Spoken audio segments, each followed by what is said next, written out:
For more on Beijing's reaction to the scrapping of its Belt and Road deal with the Andrews government, I'm joined from Canberra by the Director of Defence, Strategy and Security at the Australian Strategic Policy Institute, Michael Shoebridge. Michael, was this the right move from the Morrison government to cancel these two agreements between Victoria and China? And what are the ramifications likely to be in the short term? Well, it's absolutely the right decision because it's a big piece of the puzzle in getting a coherent national policy on China. And right in the centre of that coherent national policy on China is that we can't hand China more economic leverage over Australia. And the BRI is central to China making more of the world dependent on it and it able to coerce more of the world. So this is an essential decision for national policy on China and closing an important gap between the federal government and parliament and Victoria. Short-term ramifications, we're already hearing the Chinese ambassador here in Canberra behaving in wolf warrior fashion, getting highly incensed and critical.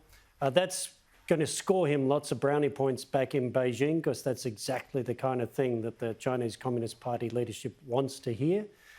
But really think about it this way, threatening more economic coercion against Australia for us making a decision to reduce their ability to coerce us, all that's going to do is highlight the huge risks in deep economic engagement with China, not just for Australian business, but for global business. So China's reaction can be a large own goal for Beijing. Well, it's not an equal relationship, is it? Because we have to be so perfectly diplomatic in all our dealings, and yet they can engage in just the most aggressive, hostile language and antics, and we've just got to cop it, don't we? Well, I think we've got to show self-respect and being calm but clear about what our interests are and why we're making these decisions is a part of that. In fact, Beijing's anger and hysteria does nothing but damage their interests. So the contrast between Australian calmness and Beijing hysteria actually is one of the reasons that further coercion of Australia is affecting China's soft power globally. We've seen it collapse over 2020 and into this year across Europe, in North America, in big chunks of Asia, and of course here at home. Well, do you think in the long term this puts us in a stronger position and China will come to respect us and know that it can't just bully us around like it does so many other smaller nations? Well, I think at the moment Beijing's not making that calculation because they're making a very large bet globally that they can do horrible things domestically, whether that's Xinjiang or Hong Kong, militarily, and the world wants the market and the money that China has too much. I think that's a wrong calculation because they're big, but they're not that big.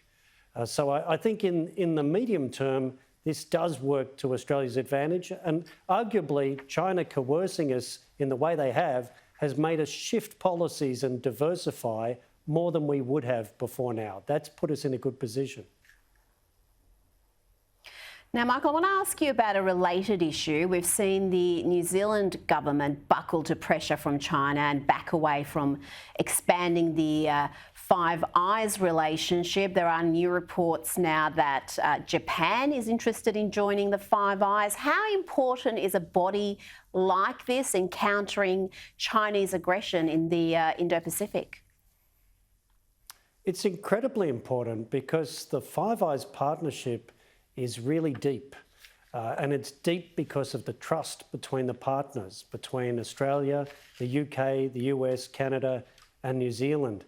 But that trust can be eroded. In fact, it's one of Beijing's favoured things to rail against Cold War alliance structures because it really resents the counterbalancing power that they provide.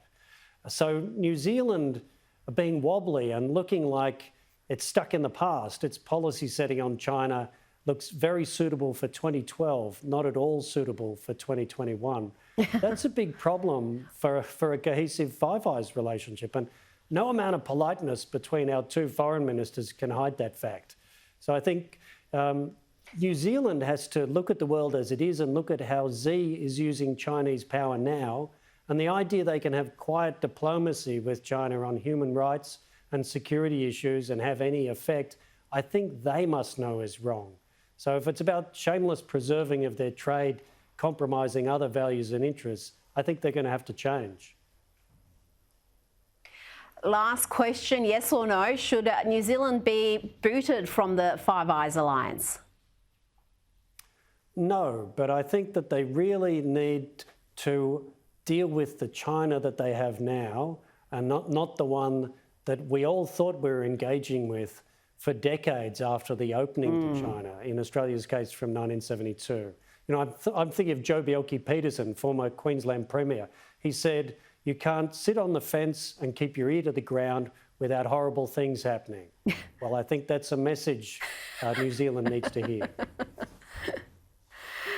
Paints quite a picture. Michael Shoebridge, thank you so much for your insights tonight. Thanks very much.